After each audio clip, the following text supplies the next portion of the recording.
اعوذ باللہ من الشیطان الرجیم بسم اللہ الرحمن الرحیم رب اشرح لی صدری ویسر لی امری واحلل عقدۃ من لسانی یفقہوا قولی۔ 27واں پارہ۔ قال فما خطبکم ایھا المرسلون قالوا انا ارسلنا الی قوم مجرمین۔ حضرت ابراہیم علیہ السلام نے اپنے طرف آئے فرشتوں سے پوچھا جو ان کو بیٹے کی خوشخبری دے رہے تھے کہ آپ کس معاملے کے ساتھ بھیجے گئے ہیں۔ انہوں نے کہا کہ ہم ایک مجرم قوم کی طرف بھی بھیجے گئے ہیں، حضرت لوط علیہ السلام کی قوم کی طرف بھیجے گئے تھے عذاب دے کر۔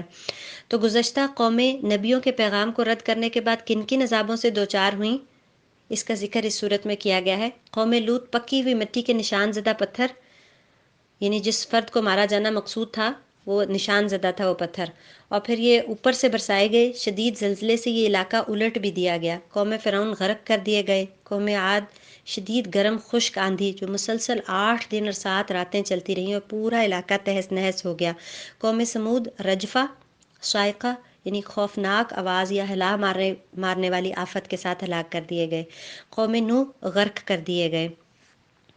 اس کے بعد فرمایا کہ آیت نمبر 47 میں، اور آسمان کو ہم نے اپنے ہاتھوں سے بنایا وَإِنَّا لَمُوسِعُونَ وَالْأَرْضَ فَرَشْنَاهَا فَنِعْمَ الْمَاهِدُونَ وَمِن كُلِّ شَيْءٍ خَلَقْنَا زَوْجَيْنِ لَعَلَّكُمْ تَذَكَّرُونَ، یعنی آسمان اور زمین کی تخلیق اور انسانوں اور باقی چیزوں کے جوڑوں کی طرف اشارہ کر کے اللہ سبحانہ تعالیٰ نے فرمایا کہ فَفِرُّوا إِلَى اللَّهِ إِنِّي لَكُم مِّنْهُ نَذِيرٌ مُّبِينٌ، تم اللہ کی طرف دوڑ لگا دو، بے شک میں تمہارے لیے اس کی طرف سے واضح ڈرانے والا ہوں۔ ہم دنیا پر پروانہ وار فدا ہو رہے ہیں نا، اللہ ہماری دوڑ دھوپ کا رخ درست کر رہے ہیں۔ جیسے کھیل کے میدان میں اگر کسی طرف دوڑ لگی اور کھلاڑی الٹی طرف بھاگنے لگے تو اس کی کوشش بھی ضائع ہو جائے گی، انعام بھی ضائع ہو جائے گا۔ تو اللہ ہماری دوڑ کا رخ درست کر رہے ہیں۔ فَفِرُّوا إِلَى اللَّهِ، اللہ کی طرف دوڑنا ہے۔ دوڑنے والے سعادت مند بھی ہوتے ہیں، نیکیوں کی طرف، اللہ کی طرف دوڑنے والے، جنت کی طرف دوڑنے والے، اور بدبخت بھی جو اللہ سے بھاگتے ہیں، دور بھاگتے ہیں۔ پھر فرمایا آیت نمبر 56 میں وَمَا خَلَقْتُ الْجِنَّ وَالْإِنسَ إِلَّا لِيَعْبُدُونَ، کہ میں نے جنوں اور انسانوں کو اس لیے پیدا کیا ہے تاکہ وہ میری عبادت کریں۔ ہماری تخلیق کا مقصد بتایا گیا کہ انسانوں کو اس لیے پیدا کیا گیا ہے کہ وہ اللہ تعالیٰ کی غلامی کریں، جو طریقہ زندگی اللہ سبحانہ تعالیٰ نے سکھایا ہے اس کے مطابق عمل کر کے دکھائیں۔ اس سے پہلے آیت میں وَذَكِّرْ فَإِنَّ الذِّكْرَىٰ تَنفَعُ الْمُؤْمِنِينَ، اور آپ نصیحت کرتے رہیے کیونکہ نصیحت کرنا مومنوں کو نفع دیتا ہے، یعنی ایمان کے ساتھ نصیحت جذب کرنے کا پھر جذبہ آ جاتا ہے، اور مومن کی یہ نشانی ہوتی ہے کہ جب اس کو نصیحت کی جاتی ہے تو وہ اس کو قبول کرتا ہے۔ سورہ طور مکی صورت ہے۔ بسم اللہ الرحمن الرحیم والطور وکتاب مستور فی رق منشور والبیت المعمور، یہ جو بیت المعمور ہے مختلف چیزوں کی قسم کھائی جا رہی ہے، اس میں بیت المعمور کا بھی ذکر ہے، یہ آسمانوں کا بیت اللہ ہے۔ ایک حدیث میں ہے کہ مجھے بیت المعمور دکھایا گیا، اس میں 70,000 فرشتے روزانہ نماز پڑھتے ہیں، اور ایک بار جو پڑھ کر نکل جائے اس کی دوبارہ باری نہیں آتی، یہ مفہوم ہے اس روایت کا۔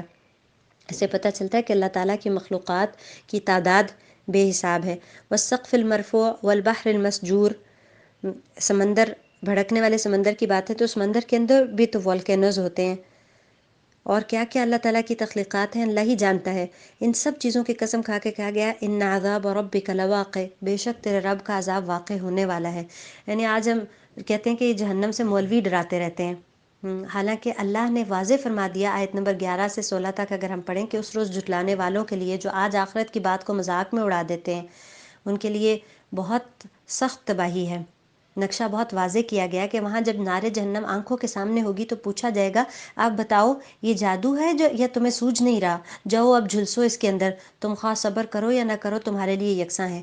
پھر اس میں ذلت کا پہلو بھی ہے جو آیت نمبر 13 میں کہا گیا جس دن انہیں دھکے مار مار کر نار جہنم کی طرف لے جایا جائے گا۔ استغفر اللہ، اللہم لا تجعلنا منہم۔ اس کے بعد آیت نمبر 17 سے آگے متقین کا ذکر ہو رہا ہے کہ وہ جنتوں اور نعمتوں میں ہوں گے۔ ان المتقین فی جنات و نعیم فاکہین بما آتاہم ربہم ووقاہم ربہم عذاب الجحیم، اہل جنت کے لیے مزید کیا بشارتیں ہیں کہ ان کو ان کے رب دوزخ کے عذاب سے ان کا رب بچا لے گا، یہی بہت بڑی نعمت ہے، بڑی کامیابی ہے۔ اور پھر ان سے کہا جائے گا کلوا واشربوا ہنیئا بما کنتم تعملون، کھاؤ پیو مزے سے اس وجہ سے جو تم عمل کرتے تھے۔ ایک دنیا کے مزے ہیں اس کے لیے تو بڑی ایفرٹ کرنی پڑتی ہے، کھانے پینے کے لیے مال چاہیے ہوتا ہے، صحت بھی درست ہو تو ہی ہضم کر پاتے ہیں، اور اس کے برعکس جنت حقیقی مزوں اور ذائقوں کی دنیا، اور کیا ملے گا؟ ہر چیز وافر ملے گی، مما یشتہون، حسب خواہش ملے گی، جو چاہے گا ملے گی، آمنے سامنے تختوں پر بیٹھے اچھے سے اچھے عمدہ مسندیں، کاؤچز، اور اس میں بہترین جوڑوں کے ساتھ ہوں گے، بہترین کمپینین شپ بھی ہوگی۔ اور ایک بہت بڑا انعام، والذین آمنوا واتبعتہم ذریتہم بإیمان الحقنا بہم ذریتہم وما التناہم من عملہم من شیء، جو ایمان والے ہوں گے اور ان کی اولاد نے بھی ایمان کے ساتھ ان کا اتباع کیا ہوگا، ہم ان کو ان کی اولاد کے ساتھ ملا دیں گے اور ہم ان کے عملوں میں کچھ بھی کمی نہیں کریں گے۔ یعنی اکٹھا کرنے کے لیے اعلیٰ درجات والوں کو کم درجات پر نہیں لایا جائے گا، بلکہ دونوں کو اعلیٰ ترین درجوں میں جمع کر دیا جائے گا۔ سبحان اللہ، اللہ کی رحمت کے مظاہر ہے نا۔ اور اولاد کے استغفار کرنے سے والدین کے درجے بلند ہوتے ہیں، اور والدین کی نیکی سے اولاد کو استفادہ ہوتا ہے، بشرطے کہ یہ خود نیک ہوں سب، اور بڑے ہی خوبصورت گھرانے ہیں جہاں نسلیں نیک ہوں۔ پھر فرمایا کل امرئ بما کسب رہین، ہر شخص جو ہے وہ اپنے اعمال کے بدلے رہن ہے۔ دنیا میں جو کچھ اللہ نے ہمیں عطا کیا، نعمتیں، قوتیں، صلاحیتیں، یہ قرض ہے، اور ہمارا نفس اللہ کے حضور رہن رکھا گیا ہے۔ عطا کردہ اسباب اور نعمت سے نیکیاں کما کے ہم قرض ادا کریں گے تو نفس چھڑوا کر جنت میں جا سکیں گے۔ پھر ایک نقشہ کھینچا گیا ہے، وَأَقْبَلَ بَعْضُهُمْ عَلَىٰ بَعْضٍ يَتَسَاءَلُونَ، آیت نمبر 25 میں، کہ ایک دوسرے کی طرف منہ کر کے یہ سوال کریں گے، قَالُوا إِنَّا كُنَّا قَبْلُ فِي أَهْلِنَا مُشْفِقِينَ، اہل جنت ایک دوسرے سے کہیں گے کہ ہم اس سے پہلے اپنے اہل و عیال میں بڑا ڈر ڈر کر زندگی گزارتے تھے۔ انسان کی اصلیت اصل میں اپنے گھر میں نظر آتی ہے، باہر والوں کے سامنے تو ہم اپنے اوپر خول چڑھا لیتے ہیں نا، گھر والے آپ کے بارے میں کیا گواہی دیتے ہیں یہ بہت اہم ہے۔ تو جنتی لوگ کہیں گے کہ ہم اپنے گھر والوں میں تقویٰ کی زندگی گزارتے تھے، اللہ سے ڈرتے ہوئے زندگی بسر کرتے تھے، یعنی دنیا کے عیش میں کھو کر آخرت بھلا کر رہنے والے نہیں تھے، رہتے دنیا میں ہی تھے لیکن سارے کام نبھاتے تھے، لیکن ہر آن اللہ سے ڈرتے ہوئے۔ فمن اللہ علینا، اللہ نے ہم پر احسان کیا، ووقانا عذاب السموم، ہمیں اس آگ کے عذاب سے بچا لیا، انا کننا من قبل ندعوہ انہ هو البر الرحیم، یعنی پچھلی زندگی میں ہم اللہ کو پکارا کرتے تھے، دعائیں کیا کرتے تھے۔ پچھلی زندگی شرک سے بھی پاک تھی اور اللہ کو پکار پکار کر گزاری، اللہ کے ساتھ رابطے میں گزاری، تو یہ بھی اہل جنت کی گفتگو کا حصہ ہے۔ پھر فرمایا آیت نمبر 35 میں، ام خلقوا من غیر شیء ام هم الخالقون، کیا یہ بغیر کسی چیز کے پیدا ہو گئے ہیں یا یہ خالق ہیں؟ ام خلقوا السماوات والارض بل لا یوقنون، یا انہوں نے آسمان اور زمین پیدا کیا ہے بلکہ یہ یقین ہی نہیں کرتے، یعنی آخر کوئی تو خالق ہے، یہ سب کچھ خود بخود تو نہیں پیدا ہو گیا۔ تو پھر جب اللہ خالق ہے تو پھر اس کو مان لینے میں ہی عافیت ہے نا۔ آیت نمبر 49 میں ہے، وَاصْبِرْ لِحُکْمِ رَبِّكَ فَإِنَّكَ بِأَعْیُنِنَا وَسَبِّحْ بِحَمْدِ رَبِّكَ حِینَ تَقُومُ وَمِنَ اللَّیْلِ فَسَبِّحْهُ وَإِدْبَارَ النُّجُومِ۔ تو ہم دنیا کے امتحانوں میں سے گزرتے ہوئے بے صبرے ہو جاتے ہیں، تنہائی کا احساس ہونے لگتا ہے، اللہ تسلی دیتا ہے کہ اپنے رب کا فیصلہ آنے تک صبر کرو، تم ہماری نگاہ میں ہو، یعنی ہر لمحہ ہر آن وہ ہمیں دیکھ رہا ہے، ہم تنہا نہیں ہیں، جو کام بھی ہم اللہ کے خاطر کریں گے وہ ضائع نہیں ہوگا، اس کی نظروں میں ہے۔ اور اس کے ساتھ ہی حمد و تسبیح اور نماز کی تلقین آ گئی، نماز ہی صبر کا سامان کرتی ہے، اللہ سے تعلق مضبوط کرتی ہے، اور حمد و تسبیح اللہ کے ساتھ کا سامان بنتی ہے، اللہ کی نصرت کا سامان بنتی ہے۔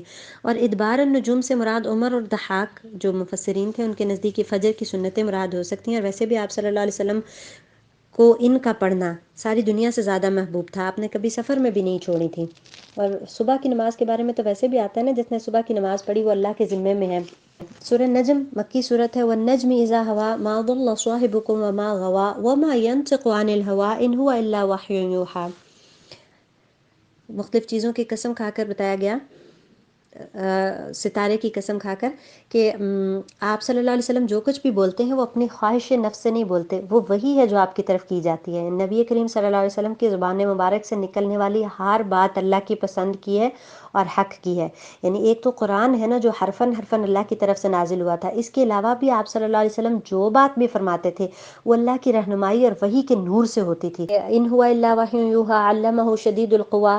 اب یہ جبرائیل علیہ السلام کی صفات کا بھی ذکر ہے کہ وہ قوی تھے، امین تھے، کیونکہ عرب کے لوگ فرشتوں کے آنے اور وحی کے لانے میں شک کرتے تھے نا، تو اس لیے فرمایا گیا کہ ذو مرۃ فاستوى وهو بالافق الاعلى ثم دنا فتدلى فكان قاب قوسين او ادنى فاوحى الى عبده ما اوحى ما كذب الفؤاد ما راى افتمارونه على ما يرى ولقد رآه نزلة اخرى۔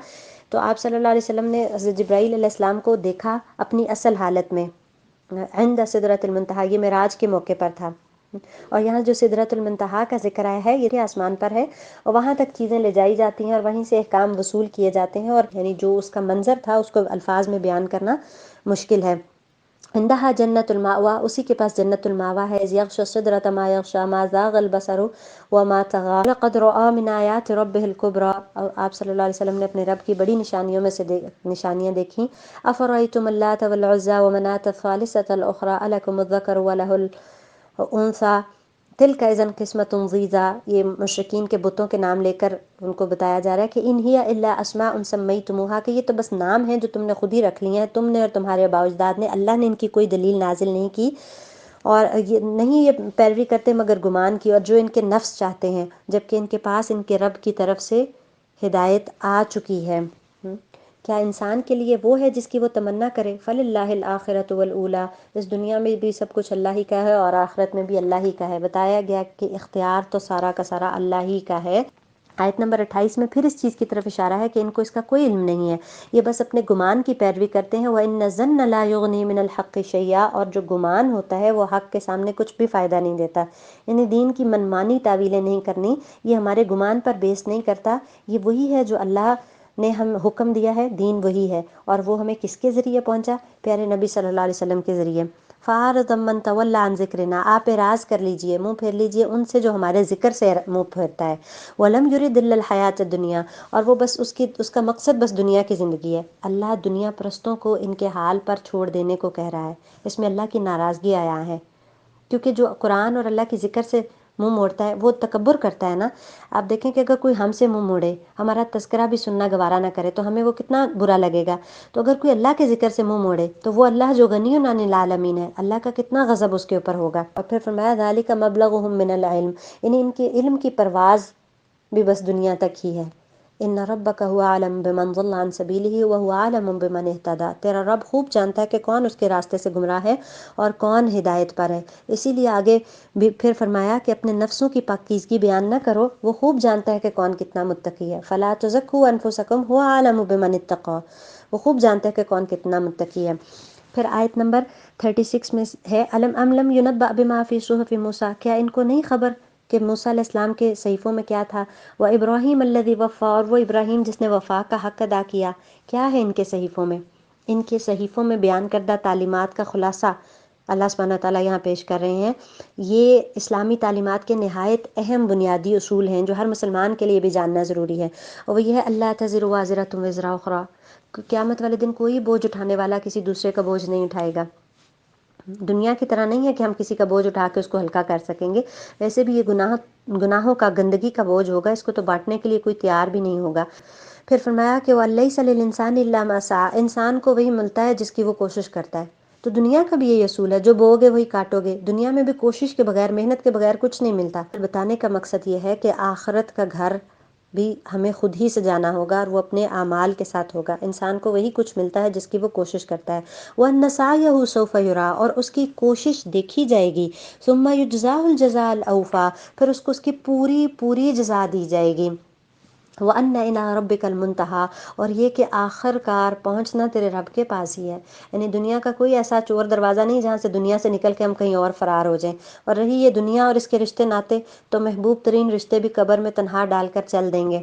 پھر فرمایا وَأَنَّهُ هُوَ أَضْحَكَ وَأَبْكَىٰ، اور یہ کہ وہی ہنساتا ہے اور وہی رلاتا ہے، یعنی خوشیاں اور غم اسی کی طرف سے ہیں۔ وَالْقَدْرِ خَيْرِهِ وَشَرِّهِ مِنَ اللَّهِ تَعَالَىٰ، اور اس سے ہمارے سارے توہمات کی جڑ بھی کٹ جاتی ہے، جو ہم وہم کرتے ہیں کہ اس بلی نے راستہ کاٹ لیا، یا یوں ہو گیا یا یوں ہو گیا، سب کچھ اللہ کی طرف سے ہوتا ہے۔ پھر فرمایا وَأَنَّهُ وَأَمَاتَ وَأَحْيَا، اسی نے موت دی اور اسی نے زندگی دی، یعنی زندگی اور موت کسی کے اختیار میں نہیں ہے، یہ اللہ ہی کے حکم سے ہے، اور ایک لمحہ بھی آگے پیچھے نہیں ہوتی۔ وَأَنَّهُ خَلَقَ الزَّوْجَيْنِ الذَّكَرَ وَالْأُنثَىٰ مِن نُطْفَةٍ إِذَا تُمْنَىٰ، اور یہ جو دونوں جوڑے مرد اور عورت، نر اور مادہ، یہ بھی اللہ نے ہی بنائے ہیں۔ وَأَنَّ عَلَيْهِ النَّشْأَةَ الْأُخْرَىٰ، اور دوبارہ بھی وہی اٹھائے گا، دوسری بار زندگی ایک بار پیدا کیا تو دوبارہ بھی اٹھا سکتا ہے۔ وَأَنَّهُ أَغْنَىٰ وَأَقْنَىٰ، اور اسی نے غنی کیا اور جائیدادیں بخشی، یعنی جو انسان سمجھتا ہے نا کہ میں نے اپنے زور بازو اور علم کے کمال پر سب کچھ حاصل کیا ہے، اللہ ہی غنی کرتا ہے۔ فقیر بیٹھے بٹھائے امیر ہو جاتے ہیں، اور امیر کوڑی کوڑی کے محتاج ہو جاتے ہیں۔ رزق اللہ کی عطا ہے، اسے پا کر پھول نہیں جانا، اللہ کو بھول نہیں جانا۔ وَأَنَّهُ ہوا رب الشعراء، اور شعراء کا رب بھی وہی ہے، یعنی آسمان کا چمکتا ہوا تارا، جیسے اہل عرب قسمتوں پر اثر انداز ہونے والا جانتے تھے، وہ خود بھی اپنی قسمت پر قادر نہیں، اس ستارے کا رب بھی اللہ ہی ہے، لہٰذا ستاروں کا حال نہ پوچھو، اس جال میں نہ پھنسو، یہ تو شیاطین کو مار بھگانے کا ذریعہ ہیں، یہ آسمانوں کی زینت ہے۔ یہ سورہ نجم کی آخری آیات بہت اثر انگیز ہیں، آخرت کی گھڑی کی بات ہو رہی ہے، خواہ وہ قیامت اور حشر ہو، خواہ وہ موت ہو، ہر فرد کی گھڑی قریب آ لگی ہے، اور قرآن اور اسلام کو مذاق کھیل تماشے میں اڑا دینے والوں سے سوال ہے کہ افمن ھذا الحدیث تعجبون وتضحكون ولا تبكون وانتم سامدون فاسجدوا للہ واعبدوا، کیا اب یہی وہ باتیں ہیں جن پر تم اظہار تعجب کرتے ہو، ہنستے ہو اور روتے نہیں ہو، اور گا بجا کر انہیں ٹال دیتے ہو؟ جھک جاؤ اللہ کے سامنے اور بندگی بجا لاؤ۔ اور یہ اتنی اثر انگیز آیات تھی کہ جب یہ پڑھی گئیں تو کفار جو اس وقت آپ کی مجلس میں موجود تھے جب آپ ان آیات کی تلاوت فرما رہے تھے، وہ بھی بے اختیار سجدے میں گر گئے۔ اور سجدے والی آیات جو ہوتی ہیں نا، اگر ہم ان کو پڑھیں نا تو ان میں عموماً ایسا ان کا مطلب ہوتا ہے کہ جس میں اللہ کے آگے جھکنے کا حکم دیا جا رہا ہوتا ہے، یا جھک کر اللہ کا قرب حاصل کرنے کا حکم دیا جا رہا ہوتا ہے، اس لیے زیادہ بہتر یہی ہے کہ آپ اسی وقت سجدہ کریں۔ اس کے بعد سورہ قمر ہے، مکی صورت ہے۔ بسم اللہ الرحمن الرحیم۔ اقتربت الساعة وانشق القمر وإن يروا آية يعرضوا ويقولوا سحر مستمر وكذبوا واتبعوا أهواءهم وكل أمر مستقر۔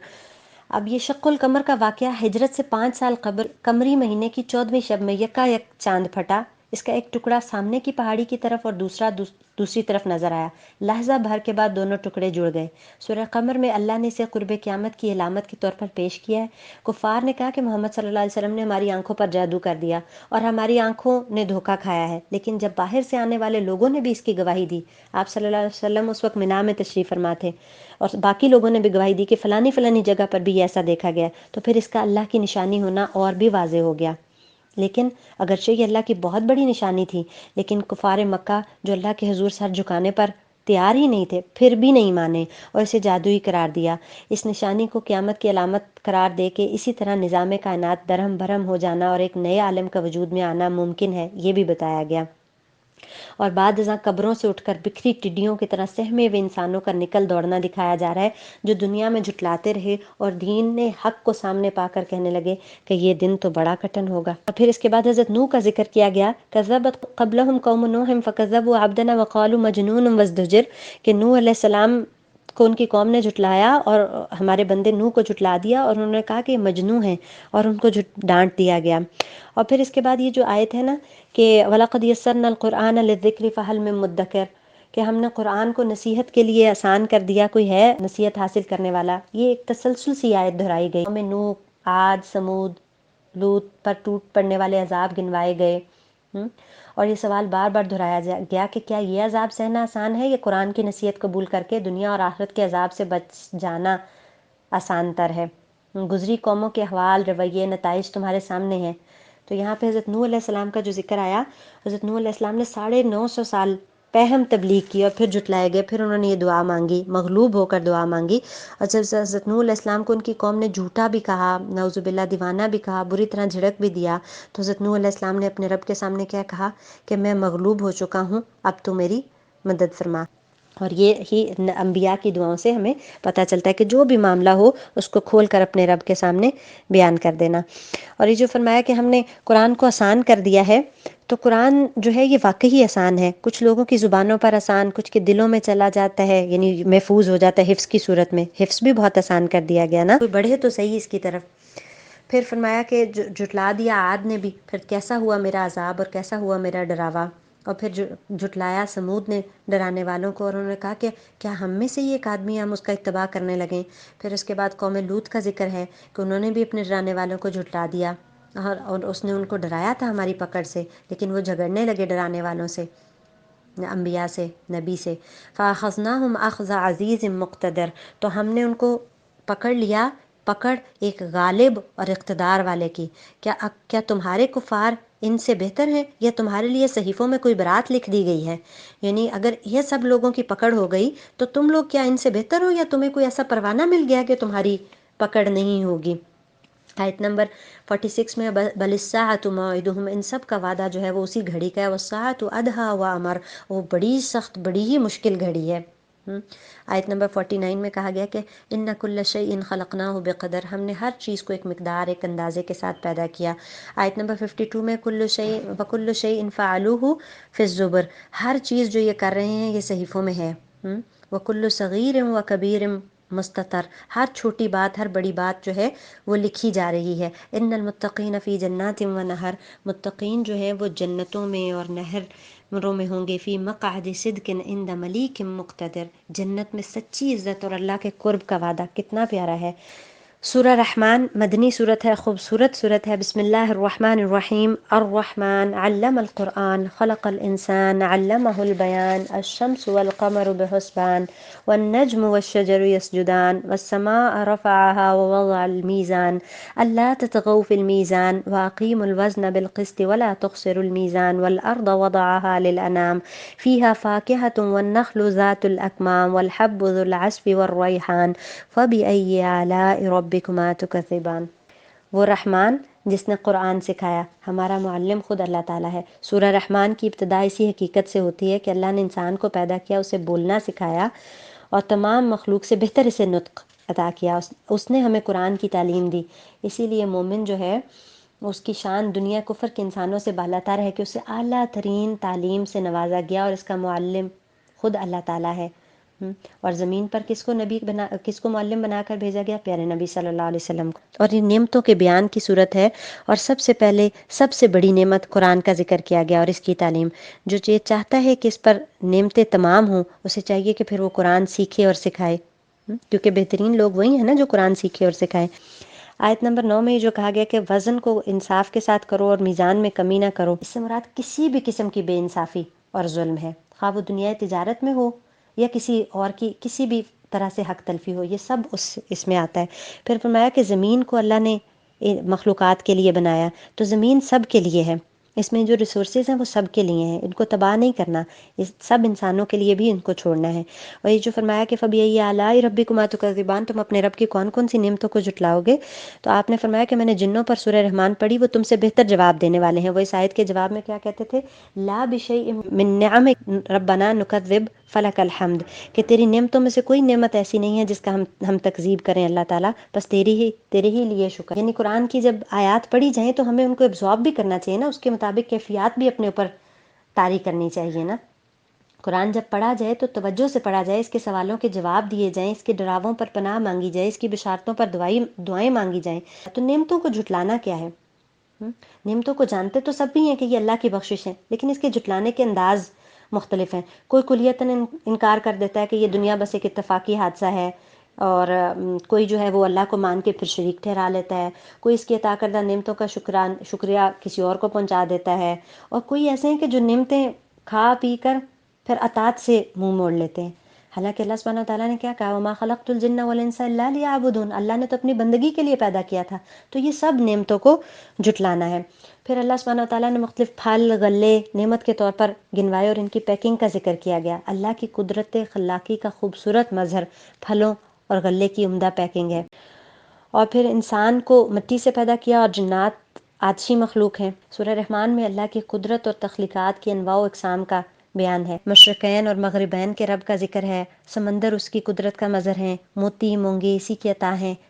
اور پھر یہ بھی فرمایا آیت نمبر 26 میں کل من علیہا فان ویبقى وجہ ربک ذو الجلال والاکرام، ہر چیز جو ادھر ہے وہ فانی ہے، باقی رہنے والی ذات جلال اور اکرام والے رب کی ہے۔ آیت نمبر 33 میں کہا گیا کہ اے گروہ انسان و جن، یا معاشر الجن والانس ان استطعتم ان تنفذوا من اقطار السماوات والارض فانفذوا، اگر تم بھاگ سکتے ہو آسمان اور زمین کے کناروں سے تو کہیں بھاگ جاؤ۔ لا تنفذون الا بسلطان، تم نہیں بھاگ سکتے مگر کسی قوت کے ساتھ، یعنی اللہ سے بھاگ کر ہم کہیں بھی نہیں جا سکتے، لوٹنا بھی ہمیں اپنے رب کی طرف ہے، اور ہم اس کے احاطے میں ہیں، گھیرے میں لیے ہوئے ہے وہ، ہم اس سے باغی ہو کر کچھ بھی نہیں کر سکتے۔ اور یہ بھی جو فرمایا نا کہ یسألہ من فی السماوات والارض کل یوم ہوا فی شان، جو آسمان اور زمین میں سب کچھ سب اسی کے سامنے سوالی ہیں، ہر روز وہ ایک نئی شان میں ہوتا ہے، ہر روز اللہ کی تجلیات مختلف ہوتی ہیں، لہٰذا اللہ سے مایوس نہیں ہونا۔ آیت نمبر 41 میں جو ذکر کیا گیا کہ یہ جو مجرم ہیں یہ اپنے چہروں سے پہچانے جائیں گے، اور یہ اپنے قدموں سے اور پیشانیوں سے پکڑے جائیں گے۔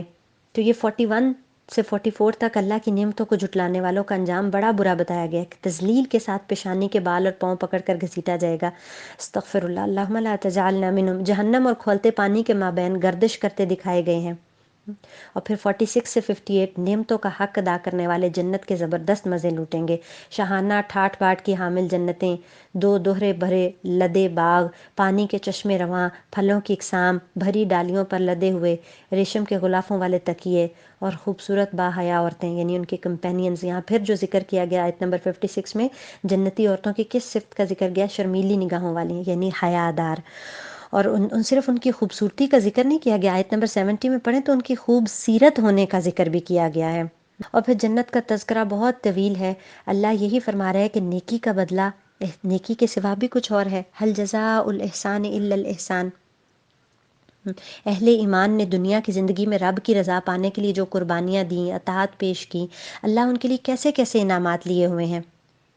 فَبِأَيِّ آلَاءِ رَبِّكُمَا تُكَذِّبَانِ تَبَارَكَ اسْمُ رَبِّكَ ذِي الْجَلَالِ وَالْإِكْرَامِ۔ سورہ واقعہ مکی صورت ہے۔ بسم اللہ الرحمن الرحیم۔ اذا وقعت الواقعہ لیس لوقعتها كاذبہ خافضۃ رافعہ اذا رجت الارض رجا وبست الجبال بسا فكانت هباء منبثا وکنتم ازواجا ثلاثا۔ قیامت کی سختیوں کا بھی ذکر ہے اور پھر بلند اور پست کر دینے والی۔ اور پھر یہاں آخرت کے دن انسانوں کے 3 گروہوں میں تقسیم ہونے کا ذکر ہے، دائیں بازو والے، بائیں بازو والے اور سابقون، آگے نکل جانے والے۔ سابقون دراصل مقربون ہوں گے اللہ کی بارگاہ میں۔ دائیں بازو والے بھی دائمی عیش میں اپنا حصہ پائیں گے لیکن محنت تو کرنی پڑے گی۔ اور اصحاب الیمین کے بارے میں فرمایا ما اصحاب الیمین فی صدر مخضود وطلح منضود وظل ممدود وماء مسکوب وفاکہۃ کثیرہ لا مقطوعۃ ولا ممنوعہ وفرش مرفوعہ انا انشأناہن انشاء فجعلناہن ابکارا عربا اترابا لاصحاب الیمین ثلۃ من الاولین وثلۃ من الآخرین۔ اور اس کے بعد پھر اصحاب الشمال، جو بائیں طرف والے ہیں، ما اصحاب الشمال فی سموم و حمیم، استغفر اللہ، لو اور گرم کھولتا پانی، وظل من یحموم، دھوئیں کا ہی سایہ، لا بارد ولا کریم، جو نہ ٹھنڈا ہوگا نہ راحت بخش، انہم کانوا قبل ذلک مترفین، وہ اس سے پہلے دنیا میں بڑے خوشحال تھے، مستی میں تھے، ہر نوع کے گناہوں پر دلیر تھے، زندگی بعد الموت پر یقین کرنے کو تیار نہیں تھے، لہٰذا آخرت میں اللہ نے شدت غضب سے تنزن زقوم کی غذا اور کھولتے پانی کے مشروب کی ضیافت کی خبر انہیں سنائی۔ اللہم لا تجعلنا منہم۔ پھر سوالات ہیں، ہم نے تم کو پیدا کیا، کیوں نہیں تصدیق کرتے؟ یعنی اللہ تعالیٰ اپنی قدرت تخلیق کی مثالیں دے کر سمجھا رہا ہے۔ انسان کی تخلیق اور پیدائش کے مراحل، بیج سے کھیتوں کا اگانا، آسمان سے نتھرا پانی برسانا، آگ سلگانے کا طریقہ، یہ سب اللہ کی عطا ہے جسے وہ بتا کر جتا کر پوچھنے میں حق بجانب ہے۔ فلولا تصدقون، تصدیق کیوں نہیں کرتے؟ فلولا تذکرون، سبق کیوں نہیں لیتے؟ فلولا تشکرون، شکر گزار کیوں نہیں ہوتے؟ اور پھر موت جو ہے، اس کا آگے ذکر ہے کہ یہ سب سے بڑی نصیحت، جو انسان اس معاملے میں بالکل بے بس ہے، یہی نقشہ اللہ نے سامنے کھینچا ہے۔ آیت نمبر 83 سے 87 تک پڑھیں کہ مرنے والے کی نکلتی جان واپس کیوں نہیں لے آتے؟ یعنی بہترین ڈاکٹروں کے بیچ سے مریض اللہ کی طرف لوٹ جاتا ہے، اسے روکنے پر کوئی بھی قادر نہیں ہوتا، 2 دن میں سبق بھول جاتا ہے۔ آیت 87 سے 94 دائیں بازو والے مقربین اور بائیں بازو والوں کی واپسی کا واضح نقشہ بیان کرتی ہے۔ سورہ حدید مدنی صورت ہے۔ بسم اللہ الرحمن الرحیم۔ سبح للہ ما فی السماوات والارض وهو العزیز الحکیم، تسبیح کرتے ہیں اللہ کے لیے جو کچھ آسمانوں میں اور زمین میں ہے اور وہ غالب اور حکمت والا ہے، اسی کے لیے بادشاہت آسمانوں کی اور زمین کی، وہ زندہ کرتا ہے اور مارتا ہے اور وہ ہر چیز پر قدرت رکھتا ہے۔ یعنی اللہ کی صفات، اللہ کو پہچاننے اور ایمان کی پختگی کا سامان لاتی ہیں یہ چیزیں۔ جتنا گہرا مطالعہ ان صفات کا ہوگا، اتنا ہی دل کی آنکھوں سے اللہ کو دیکھ کر اس کی ہیبت اور جلال کا نقش دل پر بیٹھے گا۔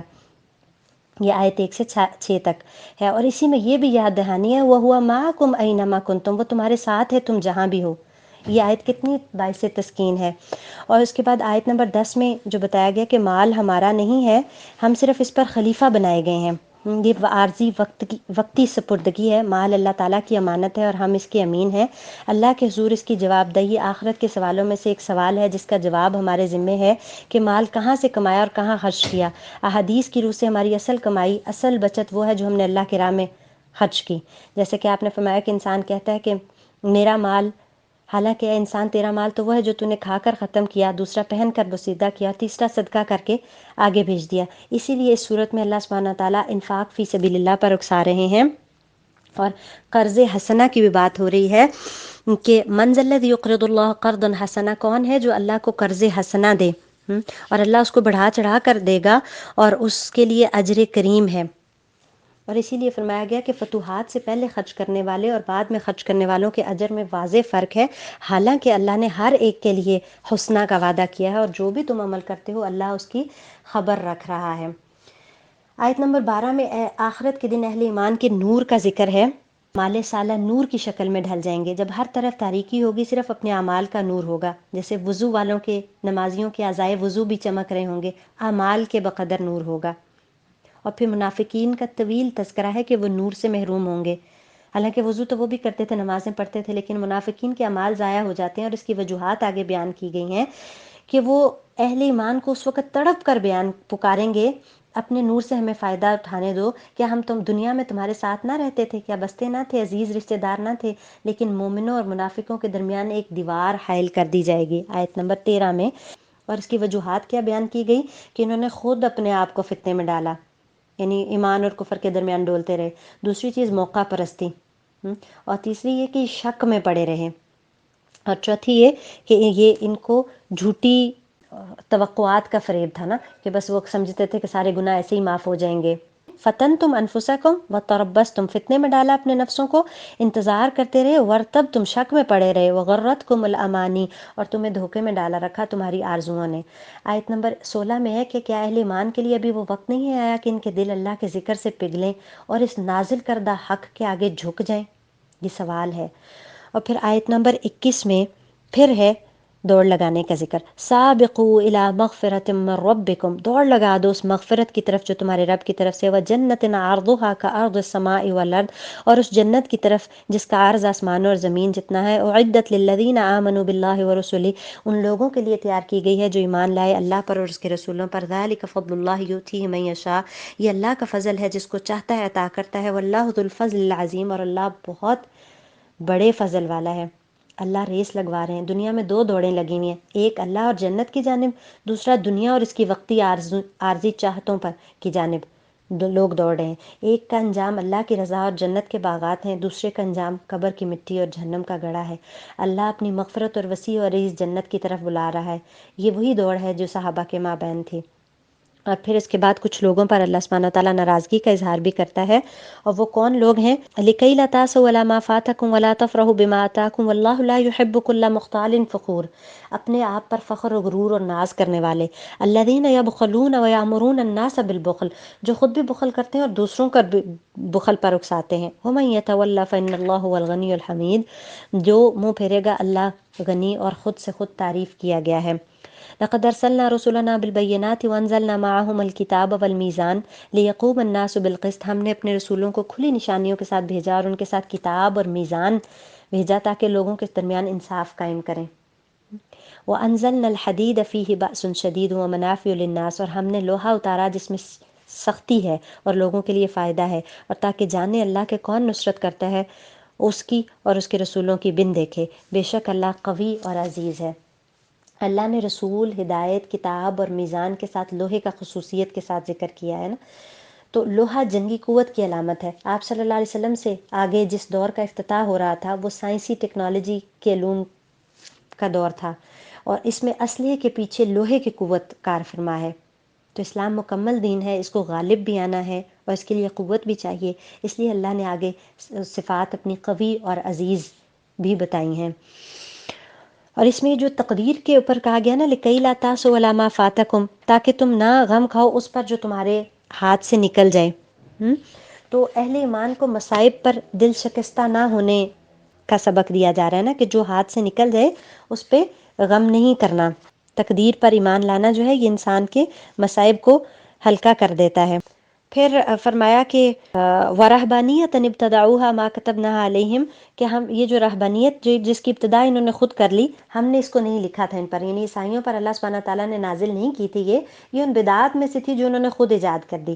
تو نبی کریم صلی اللہ علیہ وسلم نے اسلامی تعلیمات میں ہمیں اعتدال کا نمونہ قائم کر کے دکھایا ہے، یعنی ہمیں نہ یہودیوں کی طرح دنیا پرستی کرنی ہے اور نہ عیسائیوں کی طرح رہبانیت، غیر المغضوب علیہم ولا الضالین۔ پھر فرمایا کہ وَأَنَّ الْفَضْلَ بِيَدِ اللَّهِ يُؤْتِيهِ مَن يَشَاءُ وَاللَّهُ ذُو الْفَضْلِ الْعَظِيمِ۔ یہ ہمیں یاد رکھنا ہے کہ فضل اللہ کے ہاتھ میں ہے، وہ جس کو چاہتا ہے عطا کرتا ہے، اور اللہ بڑے فضل والا ہے۔ سبحانک اللہم وبحمدک نشہد ان لا الہ الا انت نستغفرک ونتوب الیک۔